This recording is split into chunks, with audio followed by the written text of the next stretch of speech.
ये जंगली शहद है, पेवरली शहद है, नेचुरल। ये बच्चा उतारता है, अब्दुल वहीद इसका नाम है। ये धनार है और इसको शहद ने कई मरतबा काटा भी है और इसकी ये बाजू टूटा हुआ है। देखें, ये बाजू टूट गया, दरख्त से नीचे उतरते हुए बेचारे का बाजू भी टूटा हुआ है।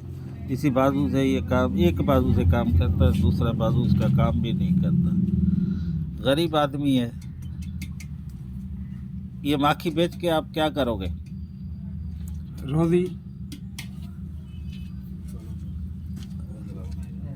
क्या करोगे? पेट की रोजी करूँगा। पेट की रोटी क्या लोगे? सामान वगैरह लूँगा, आटा लूँगा, गेहूँ लूँगा, खंडजा लूँगा। किसके लिए? बच्चों के लिए। हाँ, ये बच्चों के लिए बेचारा रोजी मजदूर का। आदमी हूँ। सुबह को किस टाइम गए थे? गए थे 10 बजे।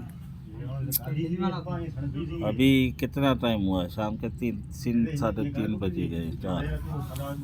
तो ये शहद मुश्किल से मिलती है। इसमें वजन कितना होगा इस शहद में? हाँ, इस शहद में 1 किलो, यानी 1 किलो वजन इसमें निकलेगा। आज कहता है मेरी भारी रोजी लग गई है। देखें, ये छोटी शहद की बड़ी निशानी ये है, इसके सोराख भी बारीक होते हैं और पेवर जंगली शहद होती है।